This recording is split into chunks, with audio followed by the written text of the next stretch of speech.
So as you know, one buddy gets onto it, then the next industry and the next industry, and it's just going to roll through it. And these are issues which combine all of everybody's specialty now that we do.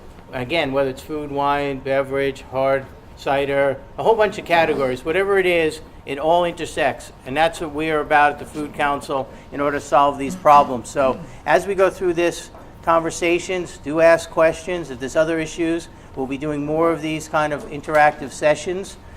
Can I finish, Paul, or you just want to? I just want to clarify one thing. We are talking about the Americans with Disability Act. Yes, So ADA. Title III. So if you're drinking wine, you may become disabled, but I don't know if that's... No, but it only has to do, that's fine. You just can't, the website, though, you have to be able to read the website. Now, everyone with a website... And by the way, we didn't practice this. We just go through this every time him and I meet. So, yes, go ahead. No, just to understand. That's what these guys are here for. I'm just bringing out the problem. Right. I'm going to bring up the problems and let other people solve them. How's that? Uh-oh. Is that a good way to do Pressure. it? Makes my job easier. So with that, this is our brand new council website, which I encourage all of you to constantly interact with. We've got areas for events. Please go up and fill in your events that are going on as council members. They're all going to be aggregated here. Our announcements and meetings, and then Nancy can talk about more of the special areas of the companies. Join. We've got the marketplace going on, and the network of individuals that are involved currently with the council, which really covers all aspects of this industry: food, beverage, wine, beer, and whatever else. So, Nancy, do you want to just explain a little bit about what you did and what this is about? And can everybody see this? This is just a plug-in on the side of the site. Can you guys see that over there, or?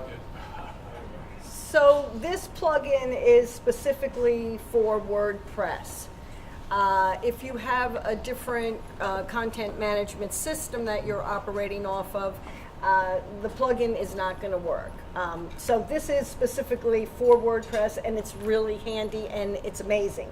But websites can be coded and should be coded according to the guidelines. So does everyone have one of these handouts? I put them about on the table. The Web Content Accessibility Guidelines, which is the WCAG 2.0, that is the industry standard. So if you don't have a WordPress website and you can't implement this tool, your web developer is going to have to code your website. And to be honest with you, most of the guidelines and requirements are basically just really good web development practices anyway. So I don't know if we're going to be able to do this together where we can actually click on this and see how it works. I'll give it a shot. Oh, we know the remote is. So don't use that because we don't have a keyboard, but if you wanted to activate just your keyboard navigation, people with disabilities know better than we do how to tab and use the space bar and navigate your menu. So at home, if you tried this, you may not know how to navigate, and you may say, oh, this isn't working, but if you are disabled, you will know, and with your device also, it will make it very user-friendly. So with some of these, this is a great tool because people that have issues with vision have problems with contrast. So, and this goes back to some of the points on page 3 about just good old-fashioned web development. It's never a good idea to put light font color on a white background. So you want the contrast. Okay, so yeah, what's happening here? I'm clicking the boxes. Okay, all right, so that's good. That's our contract. So this is an indicator here of where you are. So people that have low vision, this is highlighted, and that actually is on page 3. Use the arrow keys to This is select actually touch reading it activity. for you. Right. Picture of Long Island Food Council logo link. See, he's clicked on and activated all the boxes. So that's actually now telling you where you are.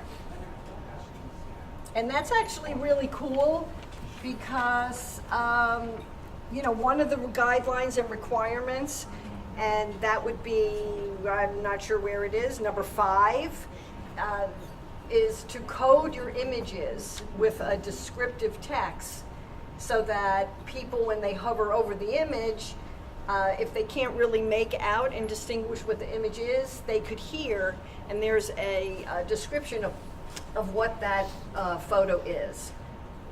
So not all your images need to be coded, but the ones that are important. So if you sell a product, like an iced tea, and you have a photo of that iced tea, you would want to describe what that photo is. If your photo is strictly decorative, which many are, like this one, you don't necessarily have to code it and describe it to be compliant. So here, I don't know, did we do this one where it did enlarge the fonts? I don't know. Michael, can you scroll to get even past the slider? So when you reach compliancy, how do you get that sticker up on your upper right-hand corner? Okay, well Does it just automatically occur? Well, this is really good, and this is good if you happen to be lucky enough to have a WordPress website, because that is a great indicator that you are making efforts to be compliant. If you don't have a WordPress website, then you won't have that badge, so to speak.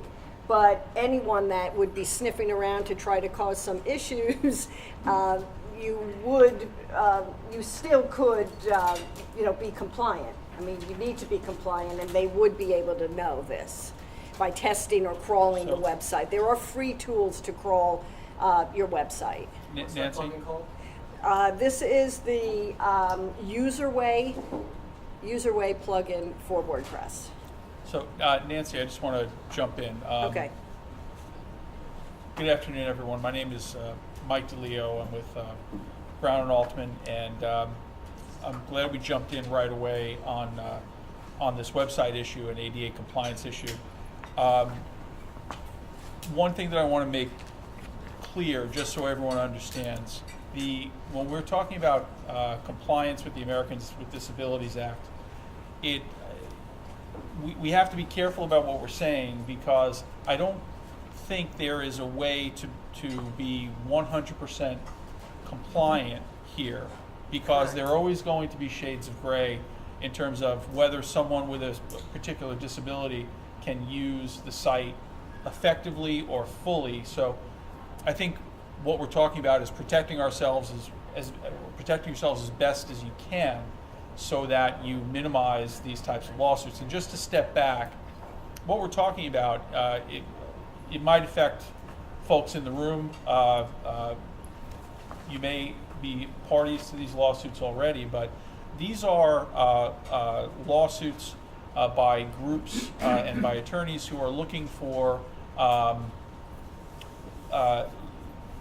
companies, looking for in this case websites that don't serve everyone with every disability. So if you're you have a visual impairment, you might not be able to navigate this website well enough so that it's usable for you, and that might give rise to a lawsuit. So the icon up at the top right, just to be clear, that's not a certification that this is ADA compliant. This is just an icon to click on to enable some of the enhanced features for the website. So I think what we're talking about here is protecting yourself as best you can. Right. I mean, the icon this is a company that scans your website, and it will give you verification that you have complied with the the guidelines, okay? So, but, right, I mean, I'm not comfortable saying, oh, you're off the hook as soon as you do this. So you have to be careful, and you're making every effort by making your website compliant, whether you use this plugin or not, you are making every effort to comply, and that's a good thing. Yeah. Yes. When you're saying compliance, we understand what we have to do in terms of barrier-free access and rails in your bathroom in order to comply with the ADA. Are you saying that this is a requirement? Because if I'm selling to a consumer, I would assume if I have enhanced capabilities, that would be a competitive advantage over someone doesn't. Therefore, in supply and demand, someone may come to me because they can use my site, not use my competitor's site. But two questions. Number one, are we saying that this is a requirement under ADA that we must have these functions for our website? And number two, if I don't deal with consumers, if I am B2B, not B2C, am I required to have ADA compliance and plugins and capabilities of that sort on my website? Yes. Regardless, I'm sorry, but regardless of whether you sell, you're in e-commerce or not, you are required. Now, I mean, due to all these lawsuits that are occurring, they are recommending that you comply. So I don't know that there's that much regulation right now, but you would be foolish not to make an effort to make your website compliant. If I may, can I add to that? I'm sorry, Sure, sure. Victoria Bastia, I work with Brad Altman. Okay. From a compliancy level, my website builders have told me, they're all technical people, all the technical people I deal with, have told me by April, there's going to be a new Google, we'll just say monitoring system that will affect your placement. By April, they're thinking right now internally, you probably know this, that it will affect, if you don't have ADA compliance, it will affect your rating on Google. So that, even if it's not, and I don't know what the legal answer is, and Michael, please answer that one, but from a just effectiveness on the website and through your SEO being effective, you're going to want to have the ADA compliance to allow someone who may not be able to see it, to hear it, or to enhance the colors so that they can see it better. So that's what I'm finding. You're finding the same thing? Yes. Yes, but it doesn't really address, is it absolutely required? That's a legal question. Right, exactly. It's a legal question that I'm, not comfortable answering, but the tide is You were, turning. however, rather prompt with your answer. What? Yes. So I think what we're Well, I talking think if about you don't want to be here- sued, yeah. So for the sake of our discussion here, and I'm going to take a step back. What we want to do here today is talk about some of these issues and also issue spot to find out what issues we need to dive a little bit deeper into for the industry. And this looks to be a very good one. But let me take a step back at least. I want to thank Michael Tucker for putting this together. Michael, as you all know, is president of the Long Island Food Council.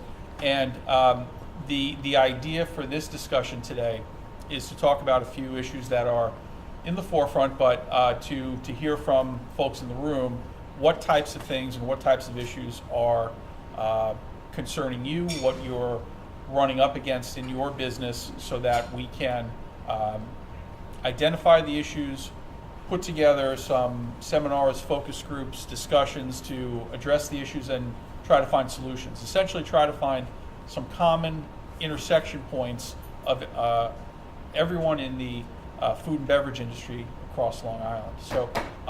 So we are going to tee up some issues here, and we do want all of you to jump in and let us know what's happening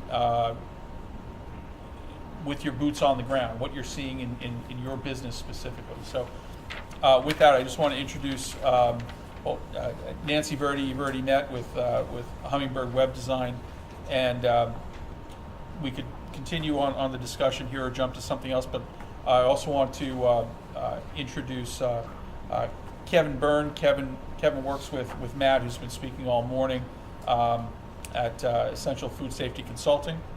And we have Greg Martin here from Long Island Beer Company. Greg has been in the beer industry now for nine years. You guys have been around? Almost 10, yeah. So, so Greg has experienced a lot of the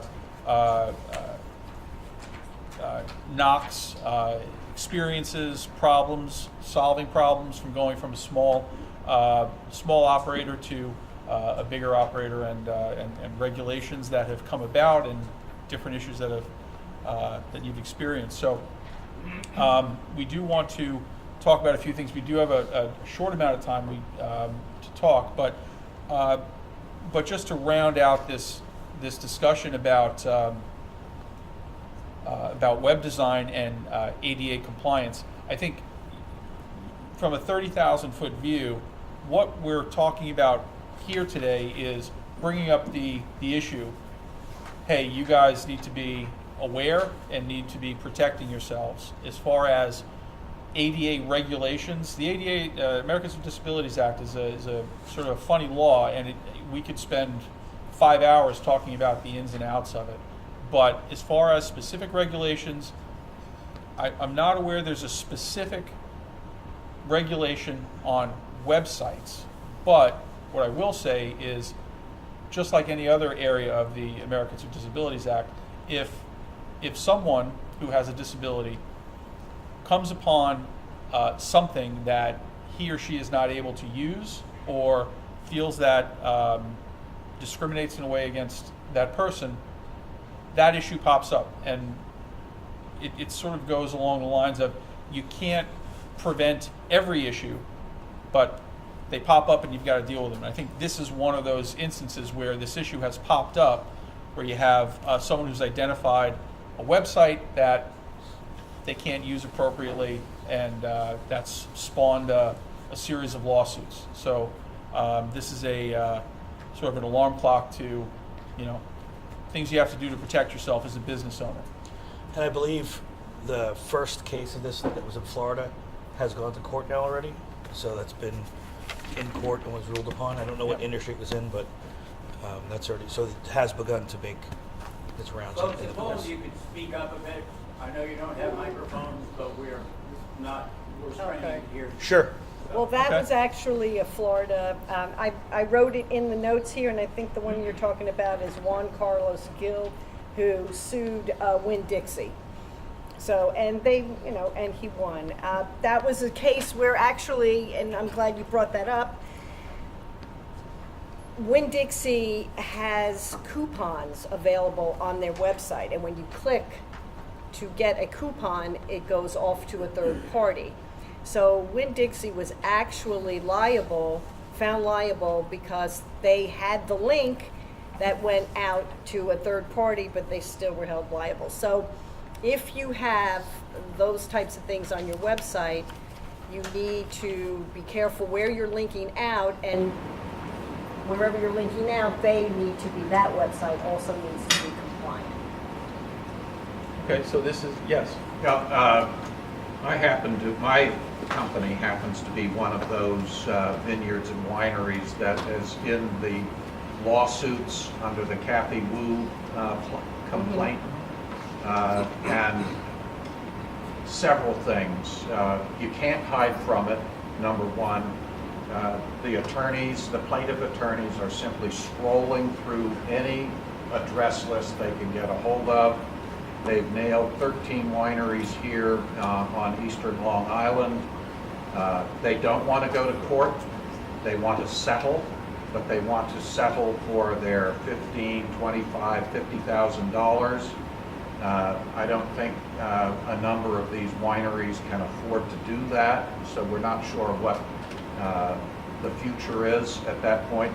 The other side of the coin is that for the moment, if you have businesses that have websites that the Eastern Federal District Court here in New York, in Brooklyn, has declared as a public accommodation under the Judge Jack Weinstein determination in that court. If you are a public accommodation, which means People can come to your place, or more importantly, just with respect to your website. If you have a website that they can get into and make a purchase or get information about you, then you must think about, and very quickly about compliancy. The first thing you do is check your compliance. The second thing you do is find out what in the hell you have to do to become compliant. If you need to get compliant and you haven't been sued yet, take your website down for a few days until you get compliant, and then come back up, whether it's 2 weeks or a month. There's one winery out here that got a heads up and dodged that bullet, and they now have a compliant website, but they took it down immediately and got themselves compliant. The others of us who didn't know about this, because there is no warning, there is no guidance in the federal law. The United States House of Representatives had passed a bill for guidance on this very point about website compliance for everybody who is a public accommodation, which means it's a farm stand in Orient, if they've got a public, if they have a website that is directing people to their farm stand, or whether it's okay, Winn-Dixie or anybody else. You know, the key thing is that you must get in front of it before they get to you, and get your website compliance regardless. What exactly are these lawyers going after, especially the Eastern Long Island wineries? What's the cost?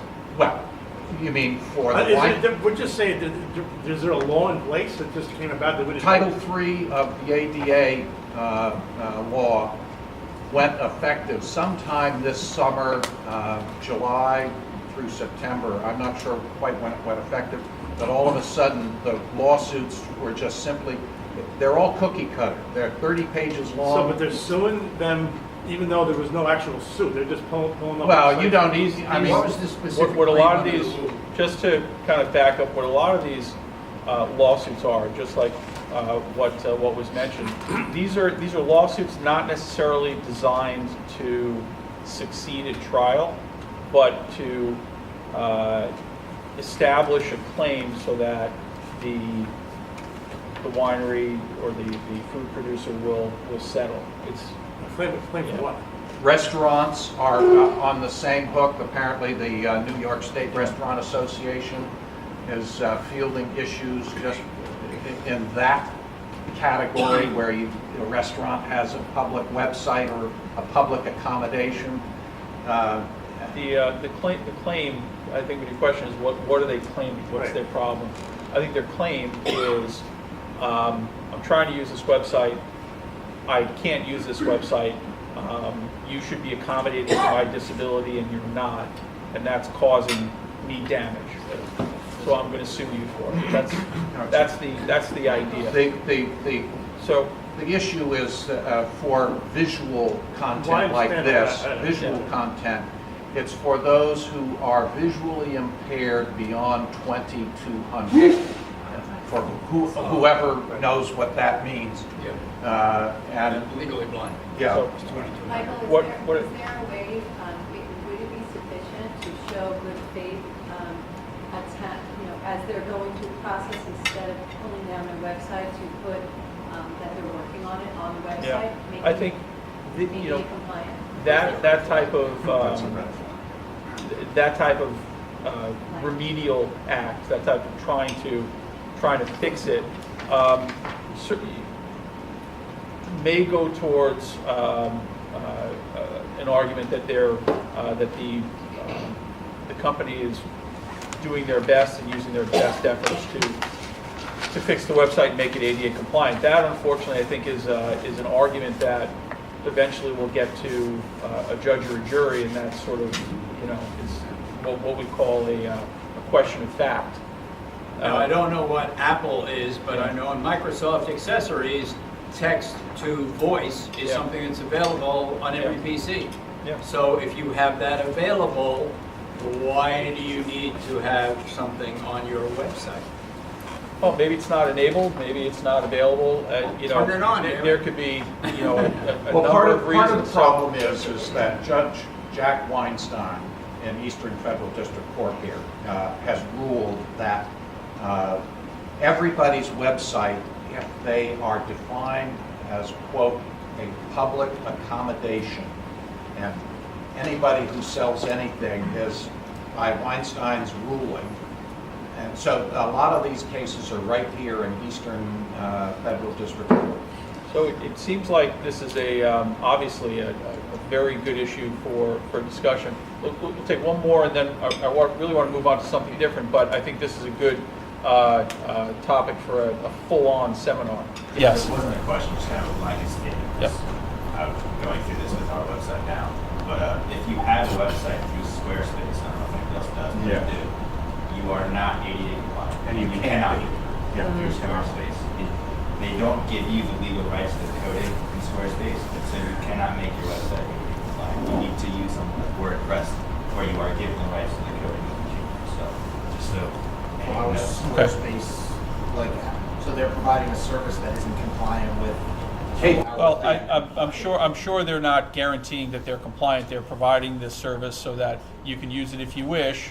But if you wish, you're probably taking you're taking the risk. Have you So- investigated whether you can sue Squarespace? No, I haven't, but We're I looking can't at that. imagine Yeah. you can. That's the next question. So I think, like I said, I think this is a great topic to jump off on a full seminar on, because we could go through this for a very long time. Yeah, it's bigger. But I would like to switch gears a little bit and throw it over to Kevin. I know Matt has been speaking this morning about food safety, and wanted to see if there's anything that you want to talk about separate from the nuts and bolts of what Matt is talking about. What I was going to talk about was basically how FSMA is affecting the breweries and the wineries, because it does have a slightly different impact. They don't have to comply with all the requirements, for one thing. Okay. Whereas Matt had that entire laundry list up earlier of all the subparts, there's only 3 that a brewery or a winery would need, for example. Would be training, record keeping, and sanitation. So long as they do that, they're good, unless, and you would certainly be able to know how many would fall under this, unless because of spent grains or pumice in wineries, then you have to go full compliance. Okay. So the regulatory framework is a little It's a little different. looser, unless again you have spent grains or pumice that you're sending off to be used in animal feed. Okay. Yeah, exactly part of it. Which most of the breweries are. Yeah, which means then you have to go. You have to be able to do full documentation and record keeping and everything on those aspects. And, for the breweries that are located in Brookhaven Township, they've actually have put a program together that they pick up the spent grain free of charge and are putting that back into different, town programs for the town of Brookhaven. In Riverhead, where we're located here, it falls on us independently, or some are choosing to just put it out through a traditional waste stream. And they'll have a dumpster and have, yes, sorry about that. Talking in my own voice here. You can use your outdoor. Yeah, I'm allowed this time. My mother is finally wrong. So town of Brookhaven has a program where the breweries can actually send it off for free, and it's actually taken from the town. Some other breweries are sending it out as through the regular waste channel, through private, garbage haulers and contractors. And then others do have farmers that will pick it up and take it, and that's when we become compliant at that point, where you have to be compliant if we're giving it, because now it's going back as, if some can take it and use it as, mulch or composting products, and that's fine. But if it's going back in as animal feed, which a lot of them do, at that point it requires us to fall into that compliance. The whole thing is, just as there's FSMA for human food, there's also FSMA for animal food. And at that point, once it goes over into animal feed, you then have to comply with that. So, as I think everyone knows in this room, complying with the various regulations that affect your business seems to be a tremendous hurdle to production. Greg, can you talk about how that regulation affects your business in particular? You have boots on the ground. You've grown for the past 10 years. How have you seen regulations affect your business from that point forward? So, I can't speak for all of the breweries, of course. There's 46 breweries now in Nassau and Suffolk County. But most of us got into the brewing business not as a lot of traditional businesses start. It's either a hobby that's begun or what have you that ends up into this channel. Brewers, by and large, we are not the most organized group of people. I'll drink to that. Which makes great for lawyers, by the way, and regulatory agencies. But what does happen is, when we started the business in 2009, there was just over 1,400 breweries in the U.S., and now we're over 7,000. So with that type of growth nationwide is going to come more and more regulation. And that's also one of the reasons, I was very glad that when Michael invited us to be here today, not before he talked about me sitting on a panel, but just to come because I had not been to a Long Island Food Council meeting before. But we know things like FSMA, it's going to creep into our industry. Regulation never retracts. So as this is still a very active, very growing industry and a very immature industry by and large, the regulation is going to continue. So we're, most of the breweries, and we're one of the older ones, it's a learn as you go. It's a potentially very steep learning curve from time and from a monetary standpoint. So, things that we run into, obviously, like we're talking about with ADA compliance on websites, is one of the many things that we deal with. Already being in the alcohol segment, being a heavily regulated, heavily taxed business with a lot of existing compliance already. So the challenge that we see is with a lot of the breweries that have started over the last, say, 5 years or less, they're in still that whole business startup phase, which is daunting enough for a lot of those guys because, again, we're not the traditional cookie cutter model that comes out of business. So a lot of these guys, have never even worked in the segment before. It's just been something they've dabbled in and they're taking that next step forward. So there's really a lot of loose ends that we see out there. And we have recently started a Long Island Brewers Guild that was kind of forming last year, and it's really kind of come to fruition now, and we'll have formal elections next week for the 2019 year because we also see the need for these, there's constant issues of compliance, there's constant issues of regulation, and it's a big challenge for breweries because most of them are underfunded, most of them are undercapitalized coming into it. The curve is nowhere where people ever typically expect it to be. So, unfortunately, one of the things when you're an undercapitalized, underfunded new business that you tend to push to the side is compliance, is regulation, is these things, because they're just trying to survive. So Let me ask, have you do you know of anybody in your segment that's already been checked out by FDA? no, and it's funny is It's going to change. we this past year we started distribution in Massachusetts, and one of the state requirements to go into Massachusetts was for the licensing we had to provide our FDA registration number, and I went, what is that? Yeah, that's another And requirement. but I opened my file cabinet. Fortunately, in the F section from 2008, I had an FDA registration file, and I did it. And I had a registry number. I know of 2 other breweries just recently that were also looking to move in the Massachusetts market, and some of them have been around almost as long as us, have never had one. They don't even have the registration number, and they've been operating for 8 years, 7, 8 years. Because FDA's found that there's a, by just starting with the wineries, that's when they realize that this is a segment that really doesn't have an understanding as to what's going Sure. on. They started on the West Coast in Washington State with the wineries, and they're walking in, and people don't even realize why they're there. Yeah.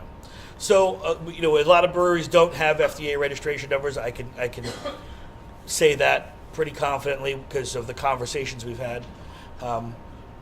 In Suffolk County, for the Suffolk County breweries, we're typically not even, if you're on a sewer district, we don't have to, we're not governed by Suffolk County Health Department.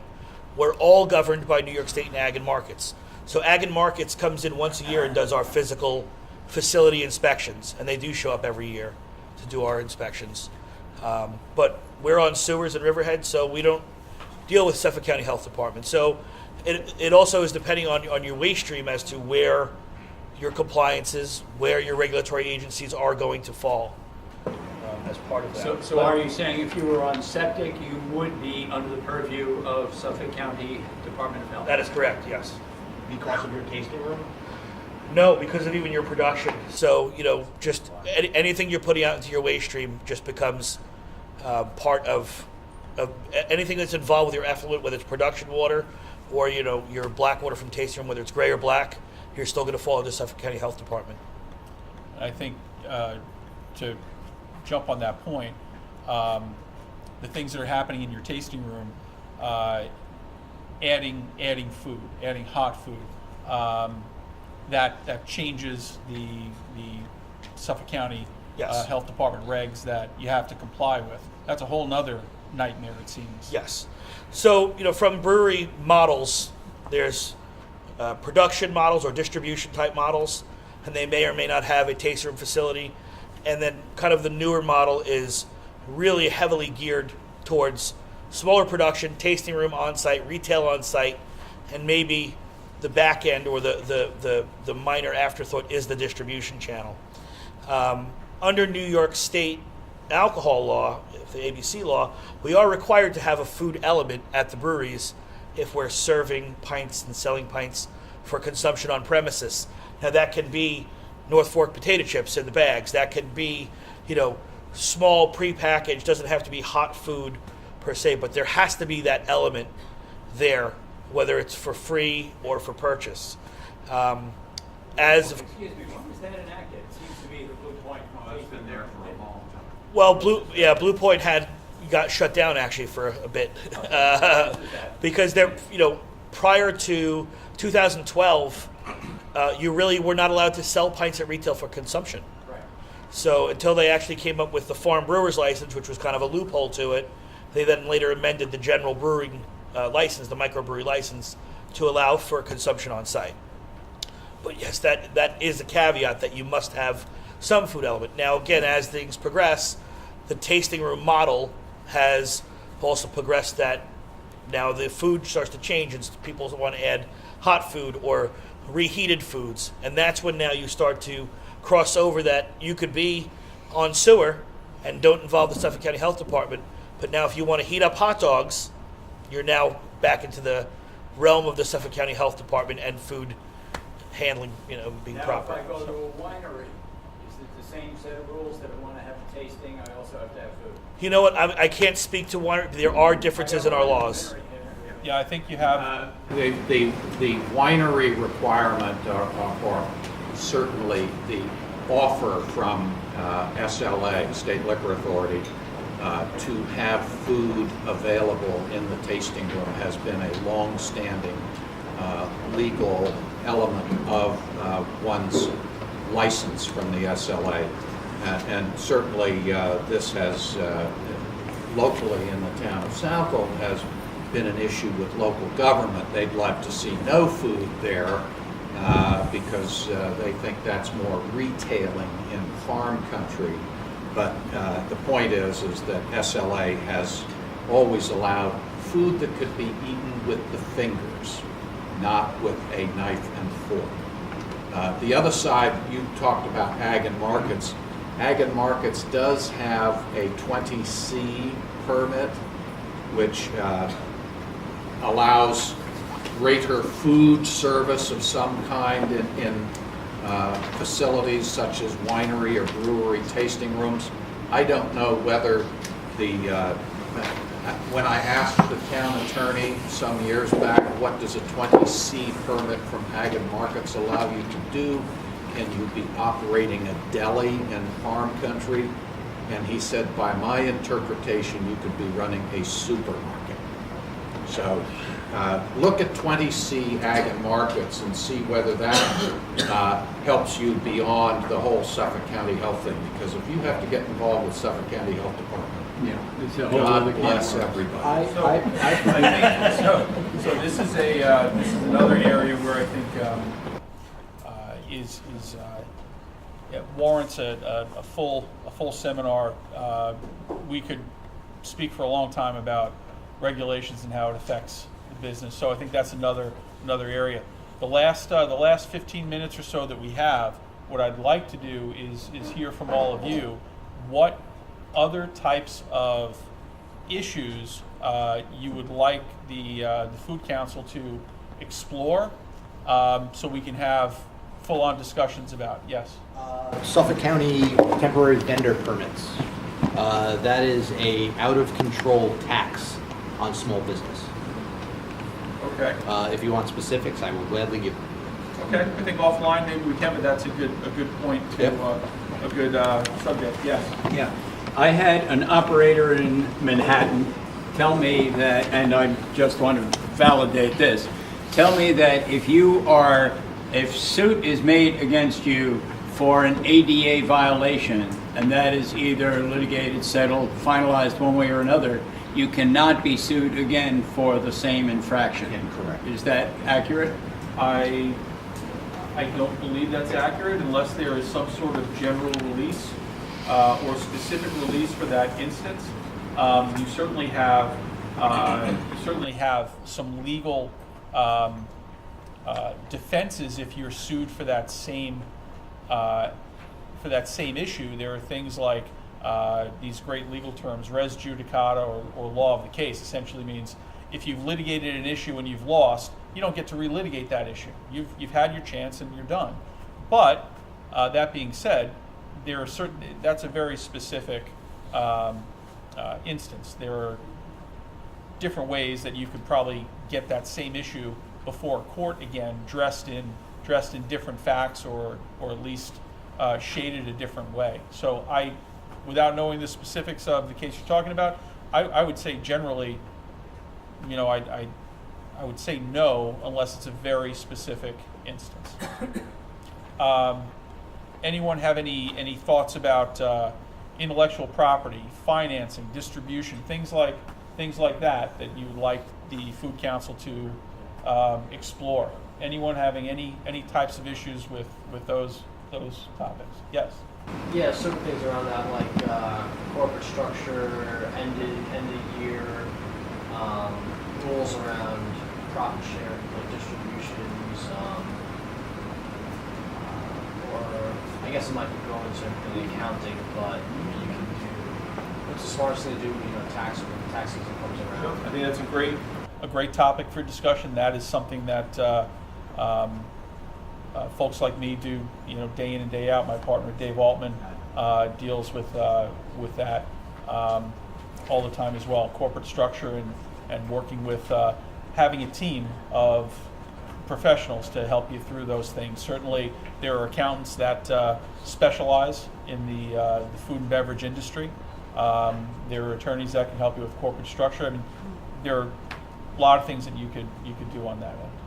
So, yes. Trademark protection, for instance, brand names. If I look at, there's a Cafe Botchke in Westbury, there's one in Queens, there's one in New Jersey. They have no relation to each other. How do you protect your name? And if you only operate in New York, can you prohibit someone in California from opening under your name? Yeah, that's a great topic. That's something that Greg and I have discussed offline. So that is something that sort of bleeds into a little regulatory stuff also with intellectual property. We with the beverage segment with trademarking is it covers you for the U.S. So if you have your brand name in your beverage segment and you've trademarked it, It covers you. Again, 7,000 breweries, God knows how many SKUs per brewery. It's ridiculous and out of control. No one is typically, except for the big companies, taking the time to trademark. There's tons of infringement going on. The older, bigger players have realized that it's a Achilles heel right now of the small side of the industry. So there's a lot right now that we're dealing with industry-wide from a trademark standpoint. We got tangled up in it a bit last year for a beer that we made. We actually were able to retain our first use rights for it, for our market that we had sold the product in. But there's a lot of that business going on in the beer side of things. Somebody in Colorado could open the same Golden Pumpkin Ale. Well, we had a beer name that we made in 2011 and 2012. A company, another brewery in Wisconsin, picked the same name but trademarked it immediately. And then in 2016, we were served with a cease and desist for that beer. Again, we had first use, we had proof on first use. We were able to retain the name for our market in which we had sold it prior to their trademarking it. Now, there's 9 other breweries that have the same name beer since 2012. They don't get to use first use on it, so they have to be compliant with that trademark. Take your product in and sell it in New Jersey. I can't, because for me, the marketplace we had sold it in was specifically Long Island in 2011. So I'm able to distribute that product in Long Island under that name, but I can't. And what was that desirable name? It was Black Friday Imperial Stout, which we released the day after Thanksgiving. So I think, yes. Just maybe something food council could look at is, Greg has his breweries, there's the wineries, there's a hard cider, there's the distillery businesses on the east end. I think a lot of them might fall under the same lobbying efforts or legislation, but there's all different groups that before you all potentially go fracture away, you may want to try to get that under one distillery type. Yeah, I think that's one of the things that the Food Council is certainly trying to identify. What are those common points, common issues that face everyone across the industry? I mean, this is a very varied industry with not only varied industry, but within the industry you have your sort of your micro industries. I mean, just look at the craft brewing industry. You have just like Greg mentioned before, you have folks that are just doing this as a hobby that might want to take the next step and think they want to bring this into a business. And you have completely the other end of the spectrum where you have Blue Point selling to Anheuser-Busch. I mean, you have the smallest of the small and the biggest of the big. There are a myriad of issues within that spectrum. So we're trying to identify those issues that we all have in common. And it seems to be that you have all of these daunting issues as a young business. How do you, as a young business, when you're going from, boy, I love to do this, I think I want to make a living out of this, and I want to make a business out of this. You have all these folks that are looking to maybe take a name of a beer, copyright it, and now you're out of luck. How do you fight that as a little guy? How do you meet these issues? We tell everybody just don't get into business. Yeah. That's the answer. Yeah. So you have a lot of these very important, very difficult issues, and I think it's a wonderful effort that Michael Tucker is taking on with the Long Island Food Council to try to meet these issues, identify these issues, talk about it, and find solutions. We're getting tight here. Anyone else issues that we haven't touched on that you want to discuss or see us explore further? I think we want to thank you for alerting us to things that are hiding in the woodpile that we wouldn't have known about. I got to thank Matt for that with what he did about the written plans and everything else that are required that people don't know about. Nobody tells you about it until you get summoned. So thank you for letting us know what else we need to be aware of. Absolutely. I'd like to thank the panel for all of their input and and things that they are telling us to educate us on what to watch out for and how we can all make our businesses better. We all have contact information, so if you walk away and think, gosh, I really would like to have raised this issue, email us, let us know, because we really would like to take this type of forum. And it's not until we're in the room with folks who are running their businesses that we actually find out what the issues are. We could think all day about them, but there might be someone who's dealing with something that we never thought about. So please let us know so we can try to ferret out these issues and create the discussion, try to find some solutions. So before we finish, I do want to thank Cynthia Colon, DMTRC. We can't do this without their assistance. So thank you very much for the continued support in the industry. I'd like to thank the panelists for your time. I'd like to thank our sponsors, Brown Altman, Getting Local, the Hotel Indigo, for everything they do for us on a continual basis. And then we are going to take a short break and get into the second half of the seminar. All right, thank you very much. Thank you. Appreciate it. Thanks, everyone.